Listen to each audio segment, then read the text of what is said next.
이제 1987년으로 돌아갑니다. 평범하게 시작된 한 해였죠. 하지만 한 남자에게는 세상이 단 한 번도 본 적 없는 무언가의 시작이었습니다. 그는 겨우 28살이었습니다. 조용하고 겸손하며 성실하고 무엇보다 가족에게 깊이 충실한 사람이었습니다. 사치나 인정 없이 소박한 삶을 살았죠. 하지만 그해 중반, 비가 내리던 어느 저녁, 그의 세상이 영원히 바뀌었습니다. 아내가 예상보다 일찍 진통을 시작한 것입니다. 첫 아이를 임신 중이었거나 그렇게 생각했죠. 그들은 아기 옷 한 벌과 작은 담요 하나만 들고 급히 서울대학교 병원으로 달려갔습니다. 딸 하나만 낳을 거라고 믿었어요. 단 한 명만. 하지만 인생은 늘 더 큰 계획을 가지고 있죠. 의사들이 산모를 진찰했을 때 얼굴이 창백해졌습니다. 간호사들을 부르고 기계를 더 들여오고 전문의까지 호출했습니다. 아무도 다음에 일어날 일을 준비하지 못했죠. 하나씩 아기들이 태어났습니다. 분만실에 울려 퍼지는 울음소리마다 아버지의 심장은 더 빠르게 뛰었습니다.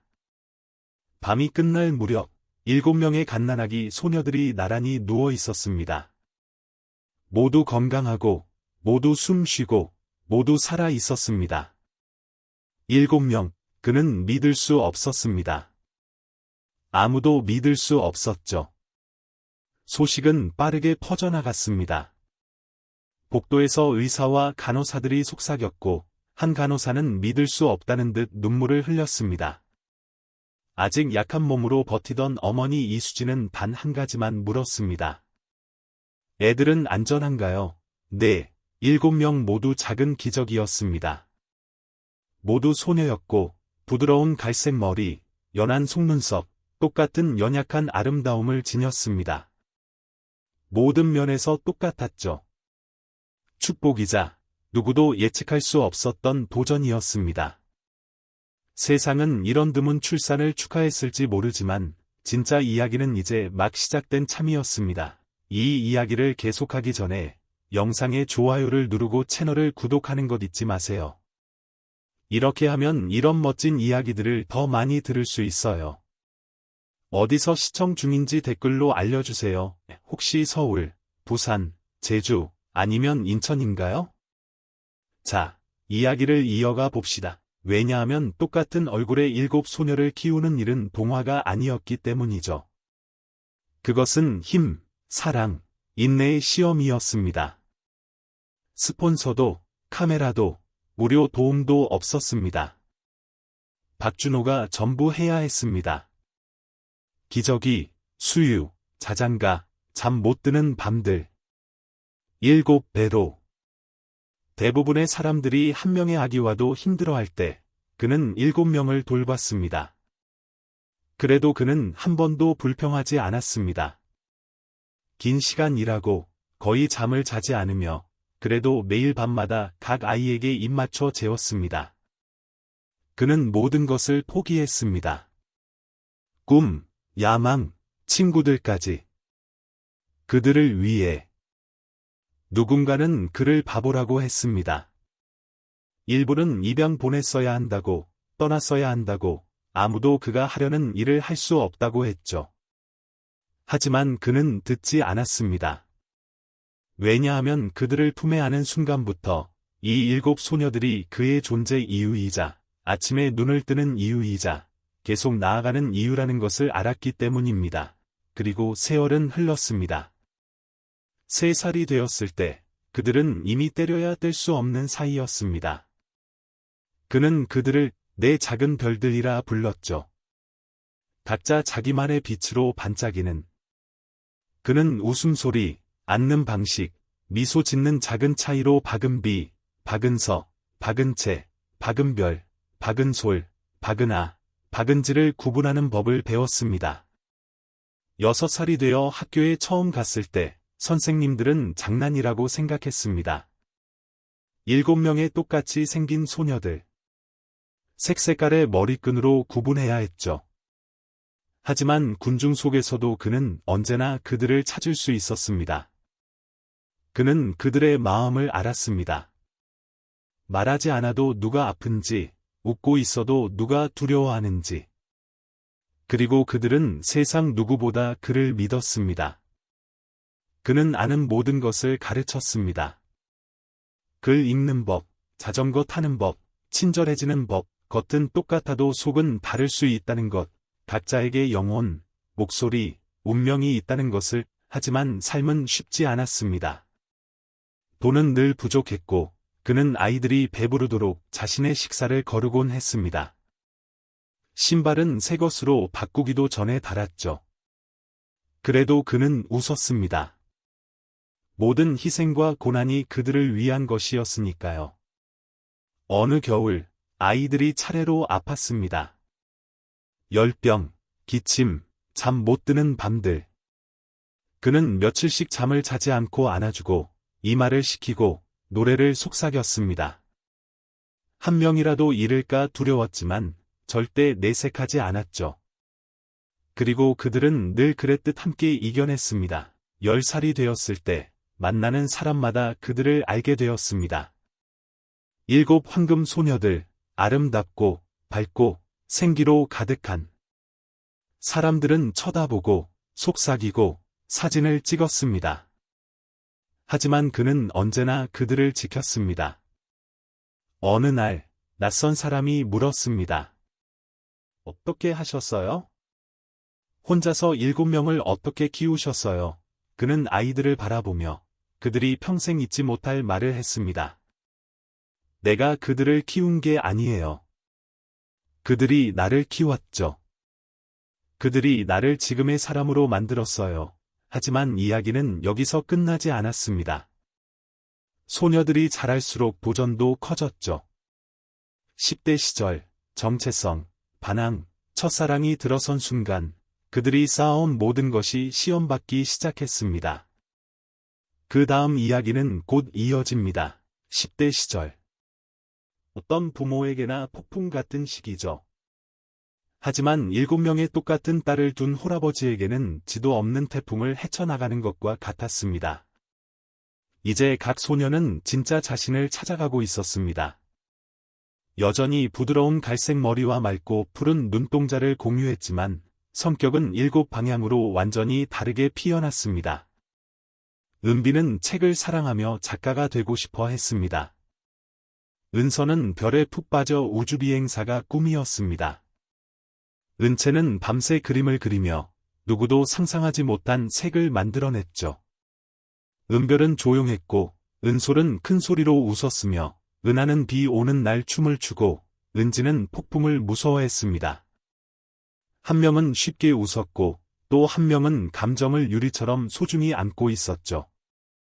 아름답지만 연약한 아버지 박준호는 그 모든 한가운데 서 있었습니다. 7개의 심장이 각자의 리듬으로 뛰는 것을 지켜보며. 하지만 독립은 거리를 만들었죠. 규칙의 의문을 던지기 시작했습니다. 왜 그렇게 과보호하세요? 다른 애들처럼 파티는 왜 못 가요? 왜 우리는 보통이 될 수 없나요? 그들은 아직 이해하지 못했죠. 아버지가 통제하려는 게 아니라 그들의 유대를 이해하지 못하는 세상, 그들을 갈라놓으려는 세상으로부터 지키려는 것이라는 걸. 그래도 싸움은 이어졌습니다. 문쾅 닫기, 조용한 저녁 식사, 방 안의 눈물. 어느 저녁, 분 단위로 마디인 은비가 상처보다 날카로운 말을 내뱉었습니다. 아빠는 우리를 위해 인생을 포기했잖아요. 이제 우리가 아빠를 위해 인생을 포기하라는 거예요? 그는 대답하지 않았습니다. 그저 접시 위에 먹지 않은 밥을 바라볼 뿐이었습니다. 평생 많은 말을 들었지만 그 말은 오랜만에 가슴 깊이 파고들었습니다. 그래도 그날 밤도 잠들지 않았습니다. 방 밖에서 귀 기울이며 그들이 괜찮은지 확인했습니다. 사랑이란 그런 거니까요. 아파도 시간은 늘 그렇듯 흘렀습니다. 17이 되었을 때 각자 다른 꿈, 친구, 길을 가졌습니다. 여전히 자매였고 깊이 연결되어 있었지만 삶은 그들을 끌어당기기 시작했습니다. 대학 입시 원서, 진로 계획, 첫사랑. 누군가는 집을 떠나고 싶어 했고, 누군가는 무서워했으며, 한 명은 아예 어른이 되고 싶지 않아 했습니다. 하지만 아버지는 변함없었습니다. 강하고, 곁에 있고, 조용하지만 흔들리지 않는 성인식이 된 날, 그는 그들을 놀라게 했습니다. 7개의 똑같은 상자, 정성껏 포장된. 안에 든 것은 모두 같았지만, 각 소녀에게는 다른 의미였죠. 손편지였습니다. 각 딸에게 맞춘, 오직 그들만 아는 추억들로 가득한. 아기 때 손가락을 잡았던 순간, 넘어져서 8km를 업고 온 날, 첫 말, 첫 시련. 그가 조용히 모아온 삶의 구석에 숨겨진 순간들. 그들이 사랑스러운 눈빛으로 그를 바라보는 순간, 그는 자신이 옳은 일을 하고 있다는 걸 알았습니다. 각 편지는 똑같은 문장으로 끝났습니다. 너는 내 마음이야. 내 미소 하나를 위해 이 삶을 1000번이라도 다시 택할게. 그날 밤 7명 모두 울었습니다. 편지가 아름다워서가 아니라 비로소 진짜로 이해했기 때문이죠. 그는 아무것도 바라지 않았고 완벽하길 바라지도 않았습니다. 그저 안전하고 사랑받고 온전하길 바랐을 뿐, 그리고 그걸 위해 모든 걸 주었습니다. 그날 이후 무언가 달라졌습니다. 긴장은 사라지지 않았지만 사랑은 더 깊어졌습니다. 아버지를 자신을 가두는 사람으로 보지 않고 그들의 세상을 떠받치는 벽이 되어줌으로써 진정한 자유를 준 사람으로 보게 되었죠. 그리고 가장 큰 변화가 왔습니다. 대학. 장학금 제의가 들어왔고 일부는 다른 도시, 일부는 다른 나라로 가야 했습니다. 생애 처음으로 소녀들은 헤어져야 했습니다. 그들에게도, 그에게도 두려웠습니다. 7 목소리, 7 발걸음, 7 웃음소리로 가득했던 집이 갑자기 조용해졌습니다. 너무 조용했죠. 마지막 딸을 공항에 내려준 날, 그는 터미널에 몇 시간이고 서 있었습니다. 기다리면 다시 돌아올지도 모른다는 듯이. 하지만 돌아오지 않았습니다. 인생은 그렇게 돌아가지 않으니까요. 그리고 고독이 시작되었습니다. 말하지 않았고, 내색하지 않았지만 속으로는 길을 잃었습니다.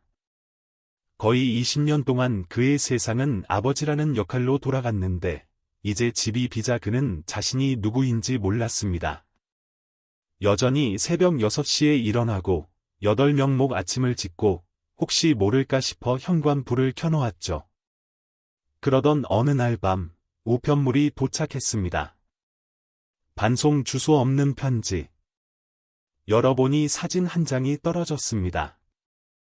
대학 건물 앞에 선 젊은 여성이 웃고 있었습니다. 단번에 알아봤습니다. 그의 딸이었죠. 그런데 사진 속 그녀의 손에 든 작은 종이가 눈에 들어왔습니다. 이건 아빠를 위한 거예요. 아빠가 누구였기에 내가 지금의 내가 될 수 있어요. 그는 몇 년 만에 처음으로 울었습니다. 그 후 몇 달 동안 편지와 사진이 계속 도착했습니다. 한 명은 의학을, 한 명은 미술을 공부하고 있었습니다. 한 명은 사랑에 빠졌고, 한 명은 노숙 아동 쉼터를 짓고 있었습니다. 각 편지는 이야기를, 각 사진은 그들이 단순히 살아남은 게 아니라 번영하고 있다는 증거였습니다. 조용함의 아픔은 서서히 자부심의 기쁨으로 바뀌었습니다. 그는 그들을 잃은 게 아니었습니다. 맨손으로 지은 둥지에서 새처럼 날려보낸 것이었죠. 그런데 평화가 깃든 듯한 순간, 예상치 못한 전화가 병원에서 걸려왔습니다. 그리고 그곳에서 발견한 것은 7 소녀들을 모두 집으로 불러들이고 그들의 삶을 영원히 바꿔놓을 터였습니다. 새벽 2시 47분, 딸의 편지를 다 읽은 참에 전화가 울렸습니다. 떨리는 목소리로 받았죠. 그런 시간의 전화는 좋은 소식을 가져오지 않는다는 걸 알았으니까요. 선생님, 오셔야 합니다. 심장 문제예요. 그의 심장이 얼어붙었습니다. 늘 건강했고, 강했죠. 딸들이 태어날 때 빼고는 병원에 가본 적 없었습니다. 그런데 요즘 가슴이 조여오고, 어지럽고, 잠으로도 풀리지 않는 피로가 있었습니다. 무시했죠. 부모란 그런 거니까요. 조용히 버티다가 몸이 결국 요구할 때까지. 관찰 입원. 몇 시간 만에 진단이 나왔습니다. 신부전, 진행성.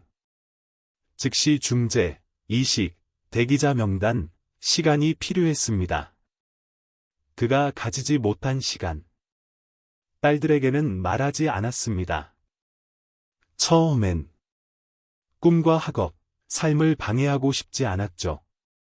늘 아픔에서 지켜왔는데 이제 와서 왜 시작하겠습니까? 하지만 비밀은 빛을 찾아내기 마련이죠. 간호사 한 명이 파일에 적힌 응급 연락처로 전화를 걸었습니다. 마지 은비. 몇 시간 만에 7명 모두가 울며 전화를 걸어왔습니다. 더는 거짓말할 수 없었습니다. 괜찮아, 차분하고 단단한 목소리로 말했죠. 그냥 피곤한 거야. 내 심장도 피곤한가 봐. 걱정 마. 좋은 삶, 충만한 삶을 살았어. 그들은 받아들이지 않았습니다. 단 2일 만에 모두 집으로 돌아왔습니다. 이제 성인 여성들. 각자 다르고, 각자 강했지만, 그의 앞에서는 다시 동화책 다투고, 그의 무릎에 웅크리던 어린 소녀들이 되었습니다. 병원에서 교대 근무를 했습니다. 한 명은 좋아하는 수프를 끓여왔고, 한 명은 책을 가져왔고, 한 명은 병실 흰 벽에 해바라기를 그렸습니다. 어린 시절 침실 벽에 그리던 그대로. 몇 년 만에 모두 한 지붕 아래였지만 축하는 아니었습니다. 기도였죠. 그는 아픔 속에서도 웃었습니다. 늘 강했고 늘 다치였죠. 필요한 거 없어. 그냥 여기 앉아 있어. 그거면 충분해. 하지만 그들은 더 주고 싶어 했습니다. 그가 준 생명을 되갚고 싶었죠. 그래서 몰래 해결책을 찾기 시작했습니다. 기증자, 전문가, 가능성. 그러다 아이디어가 나왔습니다. 위험하고 비정통적이지만 가능했습니다. 희귀한 유전적 일치 덕분에 딸 중 한 명이 부분 기증자로 적합할 수 있었습니다. 심장 기능을 지탱하고 시간을 벌어줄 만큼. 하지만 위험했습니다. 기증자의 장기 건강에 영향을 줄 수 있었죠. 아무도 망설이지 않았습니다. 내가 할게요, 은비. 아니, 나야, 둘째.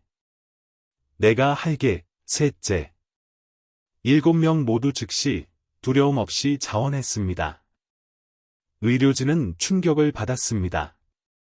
경력 내내 이런 일은 처음이었죠. 7 쌍둥이 자매가 아버지를 살리기 위해 자신을 희생하겠다고 나선 것, 일주일간 검사 끝에 한 명이 선정되었습니다. 신체가 가장 잘 맞았고 회복도 가장 빠를 터였죠. 그녀는 두려움 때문이 아니라 안도감에 울었습니다. 평생 감사할 방법을 기다렸어요. 이게 처음이에요. 수술 날짜가 잡혔습니다. 전날 밤, 기계도, 튜브도 없이 8명이 함께 앉았습니다. 아버지와 딸들, 이야기하고, 웃고, 추억했습니다. 한 명이 물었습니다. 아빠, 무섭으세요? 그는 방 안의 얼굴들을 하나씩 바라보고 고개를 저었습니다. 어떻게 무섭겠니? 내가 이 세상에서 한 모든 좋은 일이 나를 둘러싸고 있는데, 다음 날 아침, 수술이 시작되었습니다. 시간이 흘렀고, 세상이 기다렸고, 의사가 나왔습니다. 성공. 기증자는 안정, 아버지는 회복 중, 눈물, 웃음, 침묵. 기적 이후에만 오는 침묵. 그들은 그를 살렸습니다. 그는 한때 그들을 살렸고, 이제 그들이 선물을 돌려준 것이었습니다. 회복은 더뎠습니다. 그는 쉬는 법, 도움을 받는 법을 배워야 했습니다. 쉽지 않았지만, 매일 아침 딸 중 한 명이 차를 가져오거나 책을 읽어주거나 곁에 앉아 있었습니다. 어린 시절에 혼란이 가득했던 집은 이제 평화로 채워졌습니다. 그들은 3개월간 머물렀습니다. 누구도 부탁하지 않았지만 그냥 그랬습니다. 그리고 그 시간 동안 아름다운 일이 일어났습니다. 함께 쓰기 시작했죠. 한 명이 제안했습니다. 우리 이야기 책으로 만들어요. 처음엔 거부했습니다. 늙은이가 아이 키운 얘기 누가 듣고 싶어 하겠니? 하지만 그들은 고집했죠. 그래서 시작했습니다. 각기 다른 시선으로. 그의 목소리, 그들의 목소리, 다르게 기억하는 순간들, 싸움이 농담이 되고 아픔이 시가 되는. 쓰면 쓸수록. 그들이 글을 쓸수록 상처는 조금씩 아물어갔다. 왜냐하면 글쓰기는 단순히 기억을 떠올리는 행위가 아니었다. 그것은 존중이었고 의미를 부여하는 일이었다. 희생 하나하나, 눈물 한 방울, 지쳐 묻혀버린 작은 기쁨까지도 모두에게 말이다. 그들은 그 책에 이렇게 제목을 붙였다. 7개의 별과 아버지의 하늘. 모든 작업이 끝난 뒤 그들은 조용히 출판했다. 기대도, 홍보도 없었다. 하지만 몇 주 후, 책은 순식간에 입소문을 탔다. 전 세계의 사람들이 그 책을 읽고, 울고, 나누기 시작했다. 왜냐하면 그것은 단지 한 가족의 이야기가 아니었기 때문이다. 그것은 사랑과 용기, 그리고 아무 대가도 바라지 않고 모든 것을 내어주는 마음에 대한 이야기였다. 이후 인터뷰와 초대, 다큐멘터리가 이어졌지만 그 어떤 것도 중요하지 않았다. 7아이를 품에 안고 잠재우던 그 남자에게 유일한 보상은 단 하나였다. 그의 딸들이 행복하다는 것. 그들이 자신이 얼마나 사랑받았는지 알고 있다는 것. 그리고 그의 마음을 영원히 가슴속에 품고 살아간다는 것. 하지만 이야기는 아직 끝나지 않았다. 수술 1주년이 되던 날. 그들의 인생을 완전히 바꿔놓을 일이 벌어졌기 때문이다. 그의 생명을 구한 수술이 있은 지 정확히 1년이 되는 날이었다. 그의 7딸이 병원 복도에서 숨을 죽이며 아버지가 깨어날까 하던 바로 그날로부터 1년. 그는 깨어났고 그 후 삶은 서서히 평화를 되찾아가고 있었다. 그러던 어느 아침. 그는 부엌 식탁에 앉아 차를 마시고 있었고 옆에서는 딸이 책을 읽고 있었다. 그때 편지 한 통이 도착했다. 이메일도 문자 메시지도 아닌 손으로 직접 쓴 편지였다. 봉투에는 발신자 주소가 없었다. 그는 천천히 봉투를 열었다. 독자나 옛 친구의 안부 편지일 거라 생각했다. 하지만 안에 적힌 글을 읽는 순간 그의 손에서 찻잔이 미끄러질 뻔했다. 단정한 필체로 이렇게 쓰여 있었다. 당신은 저를 모르시겠지만 저는 당신을 압니다. 그리고 아마 우리는 피로 이어져 있을지도 모릅니다. 그는 그 문장을 3번이나 읽었다. 편지는 계속 이어졌다. 그 편지의 주인공은 42살쯤 된 여성이라 했다.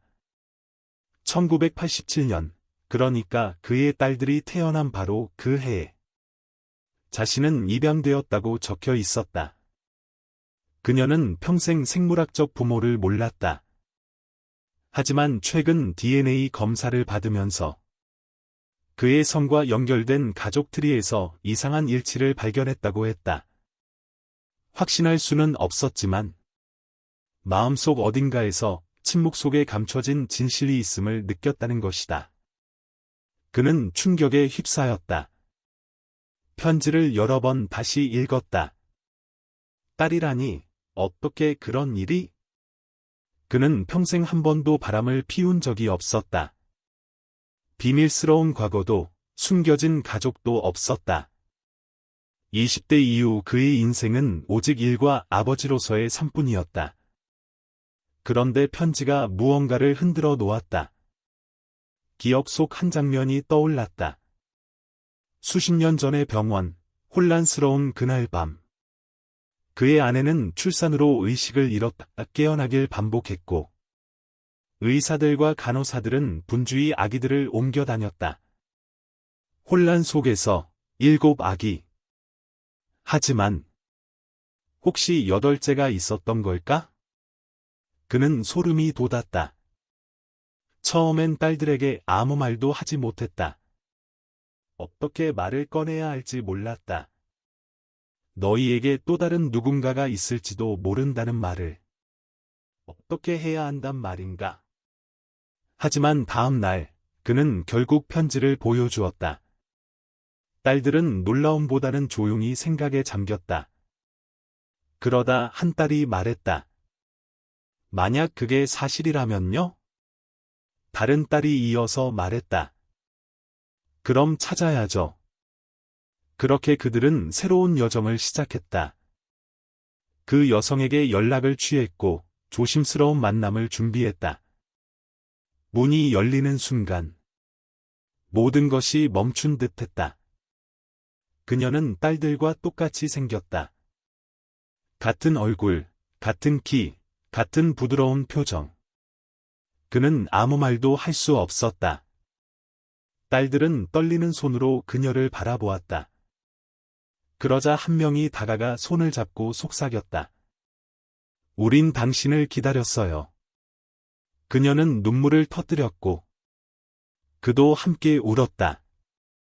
그 순간 과거와 고통, 미스터리는 모두 새로운 감정으로 녹아들었다. 소속감. 그녀는 자신이 아는 모든 것을 이야기했다. 입양 부모는 이미 세상을 떠났고 입양 기록에는 부모의 이름도 출생의 단서도 없었다. 하지만 DNA 검사가 모든 것을 바꿔 놓았다. 그녀는 사촌을 찾았고 가족 트리를 발견했고 그리고 그 책 7개의 별과 아버지의 하늘을 읽었다. 그녀는 그 책을 100번도 넘게 읽었다. 가슴속에서 무언가가 울렸다. 보이지 않는 실이 그녀의 마음을 당기며 속삭였다. 이 사람들이 바로 내 가족이야. 그 후, 그녀는 점점 가족의 일원이 되었다. 서로의 추억을 나누고, 요리를 함께하고, 이름을 헷갈리며 웃었다. 이상했지만, 아름다웠다. 하지만 한 가지 질문이 남았다. 그녀는 정말 그들 중 한 명일까? 정식 DNA 검사가 진행되었다. 결과가 나왔을 때 모두는 숨을 죽였다. 그리고 결과는 명확했다. 그녀는 진짜 8번째 딸이었다. 병원에서 어떻게 그런 일이 벌어졌는지, 아기가 왜 따로 떨어졌는지 누구도 알 수 없었다. 하지만 과거는 바꿀 수 없었다. 그들이 할 수 있는 건 앞으로 나아가는 일뿐이었다. 그는 그녀의 손을 잡고 말했다. 미안하다.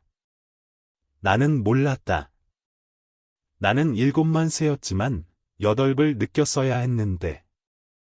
그녀는 눈물 속에서 미소 지었다. 전 항상 함께였어요. 비록 몰랐을 뿐이에요. 그 순간부터 그녀는 가족의 일부가 되었다. 완전히 주저함 없이 함께 요리하고 함께 웃으며 마치 평생 그 자리에 있었던 것처럼 자연스러웠다. 그리고 그들은 깨달았다. 피란 단순한 유전이 아니라 존재이고 사랑이며 선택이라는 것. 어느 날 오후 여덟 자매는 현관 앞에 앉아 석양을 바라보았다. 황금빛 공기 속에서 누군가 말했다. 우리 책을 다시 써야 하지 않을까? 다른 딸이 웃으며 물었다. 한 장만 추가하자고? 새로운 자매가 말했다. 아니요. 우리 모두가 포함된 새로운 결말이요. 그들은 그렇게 했다. 두 번째 판은 더 큰 성공을 거두었다. 이제 그 책은 단순한 생존과 아버지의 이야기가 아닌 재회와 용서, 그리고 잃어버린 인연의 회복을 담고 있었다. 하지만 인생은 또 한 번의 놀라움을 준비하고 있었다. 이번에는 편지도, 이메일도 아니었다. 조용한 노크 한 번이 모든 것을 바꾸었다. 일요일 오후. 집안은 웃음소리와 음악, 요리 냄새로 가득했다. 수십 년 만에 여덟 자매와 아버지가 함께였다. 그는 문을 열며 이웃이라도 왔나 생각했다. 하지만 문 앞에 선 여자는 낯설지 않았다. 어딘가 익숙한 얼굴이었다. 40대 후반쯤 되어 보이는 금발의 여자. 푸른 눈 속에 깊은 감정이 담겨 있었다. 그녀는 떨리는 손으로 낡은 사진 한 장을 내밀었다. 혹시 그 책의 주인공이신가요? 그는 천천히 고개를 끄덕였다. 네, 맞습니다. 그녀는 숨을 고르고 말했다. 이 사진을 봐주세요. 사진은 오래되고 구겨지고 발에 있었다. 1987년 병실. 그리고 그 배경 속에는 희미하게 보이는 간호사가 아기를 안고 있었습니다. 아기의 병원 태그는 알아볼 수 없었죠. 하지만 사진 속 여성, 그게 바로 그녀였습니다. 그날 밤 거기 있었어요. 그녀가 말했습니다. 그리고 잘못된 아이를 데려갔던 것 같아요. 그녀의 말에 뒤따른 침묵은 무거웠습니다. 분노가 아니라 더 깊은 무언가 때문이었습니다. 충격. 그녀는 안으로 들어왔습니다. 가족이 모였습니다. 이제 성인 여성인 8딸들이 나란히 서서 그녀의 이야기를 들었습니다. 그녀는 당시 병원에서 일했다고 했습니다. 연수 간호사. 그날 밤은 환자가 직원보다 훨씬 많았고 여러 출산, 혼란의 밤이었죠. 그녀는 신생아를 방 사이로 옮기는 일을 맡았습니다. 간단하고 명확한 지시였어야 했는데 어느 순간 뭔가 잘못됐습니다. 잊히지 않는 짧은 순간, 그녀는 모르는 아기를 안고 문에 다른 병동 번호가 적힌 복도에 서 있었습니다. 아무도 눈치채지 못했고 확인하지도 않았습니다. 아이는 그녀의 것으로 처리됐습니다. 젊고 혼자였고 두려웠습니다. 일이 맞지 않을 때 말할 용기가 없었습니다. 아이를 키웠고 클레어라 이름 지었고 깊이 사랑했지만 항상 뭔가 어긋난 느낌이 들었습니다.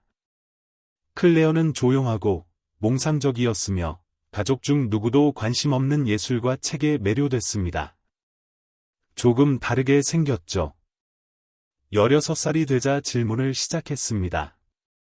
35살에 DNA 검사를 했고 결과는 의심의 여지가 없었습니다. 그녀를 키운 여성과 생물학적 관계가 아니었습니다. 그리고 수년의 침묵 끝에 간호사는 구원을 바라는 것도 혼란을 일으키려는 것도 아닌 클레어가 그들 중 하나일지도 모른다는 믿음 때문에 찾아왔습니다. 또 다른 쌍둥이, 9번째. 딸들은 숨을 삼켰습니다.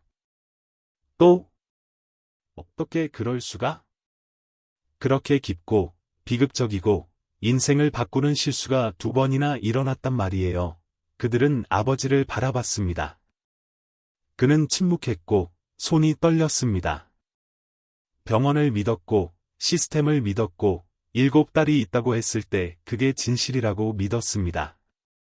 하지만 만약 진실이 혼란과 인간의 실수 속에 묻혀 있었다면?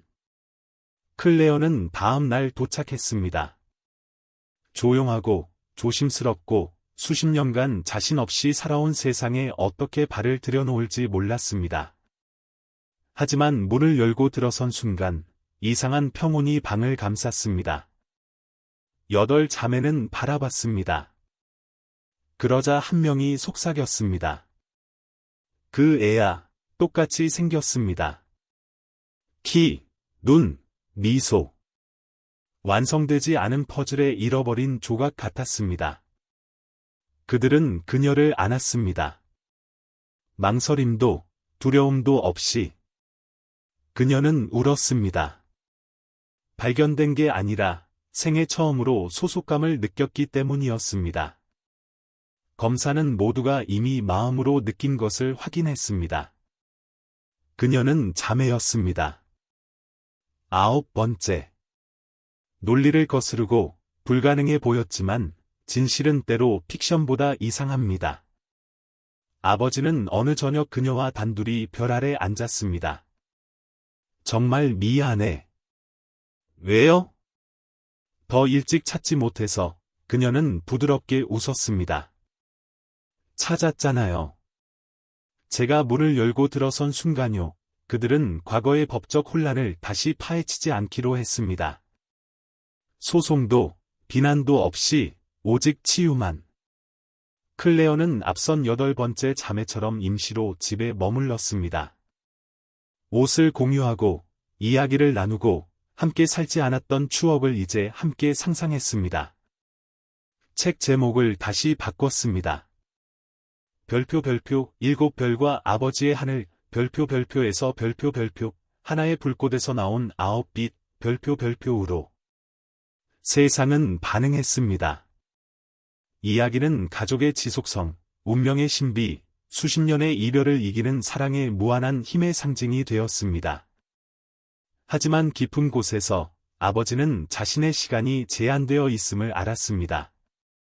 이식은 새 생명을 주었지만 불멸을 준 건 아니었죠. 이 세상을 떠나기 전 한 가지 더 해야 할 일, 한 가지 더 마주해야 할 진실이 있었습니다. 딸들이 태어나기 훨씬 전, 병원과 혼란 이전에 또 다른 삶이 있었기 때문입니다. 그 과거, 잊히고 묻힌, 누구도 예상치 못한 방식으로 돌아오려 하고 있었습니다. 클레어 도착의 폭풍이 지나간 후, 집은 다시 안정되었습니다. 날은 길어졌고, 가족은 강해졌습니다. 하지만 이제 60대 후반인 아버지에게는 내면 깊은 곳에서 무언가가 꿈틀거렸습니다. 불안, 묻히지 않는 기억. 그는 종종 다른 이들이 잠든 뒤에도 현관에 오래 앉아 별을 바라봤습니다. 때로는 낡은 사진첩을, 때로는 바램 편지를 쥐고 있었죠. 어느 저녁, 클레어가 전에 보지 못한 사진을 보며 앉아있는 그를 발견했습니다. 훨씬 젊던 20대 초반의 그와 검은 머리의 여성이 함께 서 있었습니다. 그녀의 얼굴은 그를 향해 조용한 애정으로 기울어져 있었습니다. 클레어는 조용히 곁에 앉았습니다. 그는 사진을 건넸습니다. 아무에게도 말하지 않았어. 누구예요? 이름은 마리아였어. 23살 때 만났지. 나는 건설 현장에서 일했고, 그녀는 길모퉁이에서 꽃을 팔았어. 금방 사랑에 빠졌지, 클레어는 들었습니다. 행복한 기억이 아님을 느끼며. 착하고, 용감했고, 여러 면에서 나보다 강했어. 아이를 원했지만, 의사는 어렵다고 했어. 희귀하지만 심각한 질환이 있었지, 목소리가 떨렸습니다. 그래도 시도했어. 클레어가 몸을 기울였습니다. 임신했어. 쌍둥이, 남아와 여아, 클레어의 눈이 커졌습니다. 전에 쌍둥이가 있었어요. 그는 고개를 끄덕였습니다. 일찍 태어났어. 그녀는 출산 중 죽었고, 잠시 멈췄습니다. 아기들은 살아남지 못했다고 했어. 적어도 그렇게 말했지. 클레어는 얼어붙었습니다. 믿지 않으시는 거죠. 그는 천천히 고개를 저었습니다. 한 번도 보지 못하게 했어. 그녀가 떠났고 아기들은 묻혔다고만 했지. 클레어가 그의 손을 잡았습니다. 어떻게 하셨어요? 모든 걸 잃었어. 도시를 떠나 새로 시작했지. 그리고 몇 년 후, 내 딸들을 입양했어. 클레어의 목소리는 속삭임처럼 작았습니다. 만약 묻히지 않았다면요? 수십 년간 스스로에게 물었지. 갑자기 그의 마음속 모든 것이 움직이기 시작했습니다. 모든 우연, 딸들과 관련된 사람들을 만날 때의 데자뷰, 첫 아기를 데려올 때 이상한 인식을 보이던 그 간호사. 어쩌면 그녀는 뭔가를 알았을지도 모릅니다. 누군가는 처음부터 알고 있었을지도. 그날 밤, 그는 그 병원 기록 보관소에서 일했던 옛 친구에게 편지를 썼습니다. 일주일 후, 답장이 왔습니다. 최근 해제된 파일 하나, 사무 오류. 파일에는 1977년, 남성 박준호와 여성 마리아 데 산토스에게 태어난 쌍둥이의 출생증명서가 있었습니다. 아버지 이름은 그의 것이었지만, 충격적인 부분은 영아 사망증명서는 전혀 제출되지 않았고, 대신 입양증명서 2장이 조용히 기록되어 봉인되어 있었다는 점이었습니다. 사망으로 추정된 지 불과 3일 후, 그는 종이를 바라보며 심장이 뛰었습니다. 이름이 적혀 있었습니다. 한 이름이 눈에 띄었습니다. 박반혜사. 반혜사, 원래 7명 중 하나였던 그의 입양딸, 그는 거의 숨이 가쁜 상태로 집 안으로 뛰어들며 소리쳤습니다. 반혜사, 반혜사는 의아한 얼굴로 내려왔습니다. 왜요? 그는 문서를 내밀었습니다. 처음부터 내 딸이었어. 그녀는 읽었습니다. 손이 떨리기 시작했습니다. 이게 무슨, 그는 마리아, 출산, 추정된 사망, 입양에 대해 모든 것을 설명했습니다. 바네사의 눈물이 흘렀습니다. 그러니까 저는 아버지에게서 빼앗겼다가 다시 돌아온 거라고요. 그는 고개를 끄덕였습니다. 그날 밤, 가족은 다시 모였습니다. 바네사는 흐느끼고, 자매들은 충격에 빠졌고, 클레어는 그녀를 안고 있었습니다. 너무 많았습니다. 처리하기엔 너무. 진실은 거칠고, 잔인하고, 기적적이었습니다. 그가 입양한 딸들 중 일부가 처음부터 그의 혈육이었다는 뜻이었습니다. 운명도, 우연도 아닌, 진짜 가족. 다음 주간은 DNA 검사, 오래된 문서 복구, 익힌 병원 직원 인터뷰, 고통스러운 기억들의 폭풍이었습니다. 결과는 그가 두려워하고 바라던 것을 확인했습니다. 두 딸, 바네사와 라야가 그의 생물학적 자녀였습니다. 태어날 때 빼앗겼다가 불법 입양 시스템을 통해 그의 삶으로 다시 돌아온 것이었습니다. 소식은 성경적 규모였습니다. 시스템에서 아이들을 구했다고 믿던 남자가 사실 자신의 혈육을 무의식적으로 다시 입양한 것이었습니다. 하지만 그는 화나지 않았습니다. 더 큰 무언가, 은혜에 압도되었습니다. 비극, 이별, 상실에도 불구하고 자신도 모르게 자신의 아이들을 키울 두 번째 기회를 얻었기 때문입니다. 확률은 얼마나 될까요? 잃어버린 것과 다시 연결되지 못한 채 평생을 보내는 사람이 얼마나 많을까요? 이제 딸들은 유대가 설명할 수 없을 만큼 깊었던 이유를 알았습니다. 그는 그들의 시작이었죠. 하지만 아직 한 조각이 남아 있었습니다. 남자아이. 마리아는 나마와 여아를 낳았습니다. 그에게 무슨 일이 생겼을까요? 그는 어디에 있을까요? 아는 게 있을까요? 아버지는 어디서 시작해야 할지 몰랐습니다. 그러던 중 딸 레나가 가족 소셜 미디어 페이지에 댓글을 받았습니다. 간단했습니다. 너희를 아는 것 같아. 너희 모두와 닮았어. 사진이 첨부되어 있었습니다. 남자, 같은 미소, 같은 턱선, 같은 눈빛. 그는 아르헨티나에 살았고 입양되었으며 혼혈, 생물학적 부모를 몰랐습니다. 이름은 루카스. 그들은 그를 방문하도록 초대했습니다. 재회는 초현실적이었습니다. 그는 아버지의 눈을 보며 말했습니다. 제가 아버지 아들인 것 같아요. 검사는 확인했습니다. 루카스는 잃어버린 쌍둥이였습니다. 마리아에게서 빼앗겨 시스템 속으로 사라졌고 낯선 이들에게 키워졌으며 진짜 역사를 몰랐던 아이. 그리고 이제 40년 만에 아버지, 자매들, 가족 앞에 섰습니다. 재회는 국제 헤드라인이 되었습니다. 전 세계 신문은 7딸을 입양한 남자가 수년 후 2명이 생물학적 자녀였고 입양된 자매 중 하나가 오랜 잃어버린 형제를 찾았다는 이야기를 전했습니다. 하지만 아버지에게는 명성이 아니었습니다. 완전함이었습니다. 생애 처음으로 원이 닿았습니다. 모든 아이들을 가졌습니다. 책의 마지막 장을 쓰며 창밖을 봤습니다. 딸들이 형제와 웃고 있었습니다. 심장 아픔의 삶이 치유의 집으로 이끌었습니다.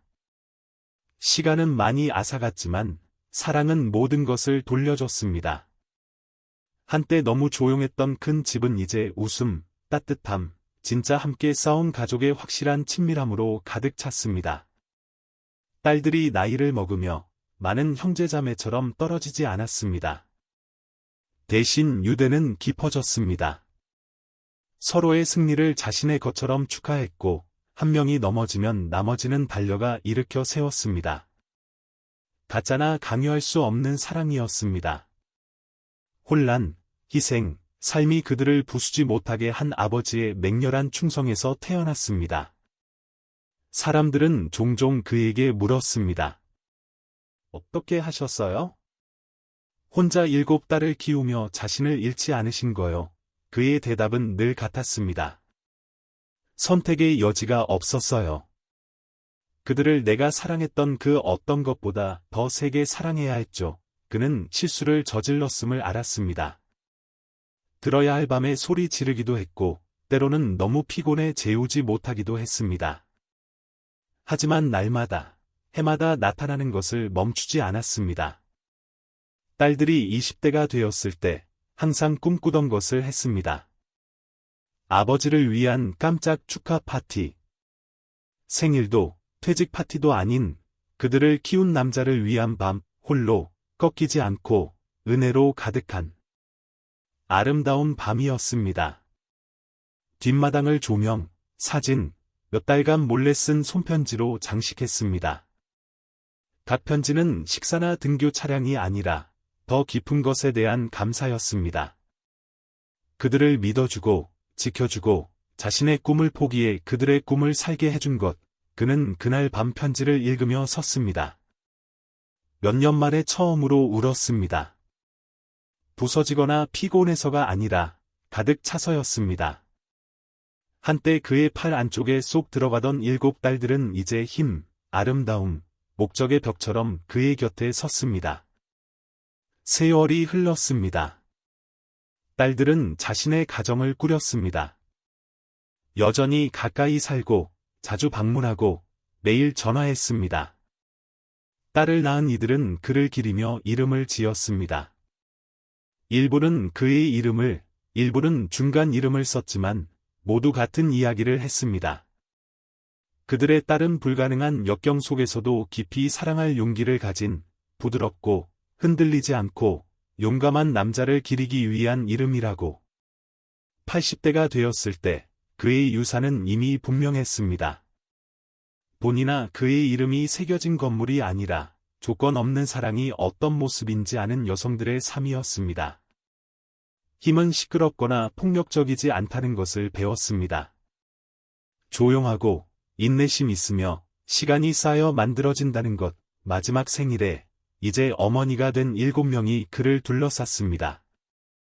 각자 그의 손을 잡고, 뺨에 입 맞추고, 그의 딸이라는 게 자랑스럽다고 했습니다. 나이는 그의 몸을 느리게 했지만 눈빛의 빛은 결코 흐리지 않았습니다. 몇 년 후 그가 떠났을 때 혼자가 아니었습니다. 7딸 모두 곁에 있었습니다. 그들은 아기 때 부르던 노래를 부드럽게 불렀습니다. 다시 감사했고 눈물이 흘러도 그가 보여준 마음으로 자신의 아이들을 키우겠다고 약속했습니다. 장례식에는 화려한 연설도 거창한 선언도 없었습니다. 그가 7 아기를 안고 있는 사진 하나, 꽃과 가장 사랑한 이들의 편지로 둘러싸인 그의 가슴에 놓인 카드의 한 줄이 눈에 띄었습니다. 그는 소녀들을 키운 게 아니에요. 세상을 바꾼 여성들을 키웠죠. 그리고 그건 사실이었습니다. 그의 사랑은 죽지 않습니다. 자라고, 메아리치고, 살아남습니다.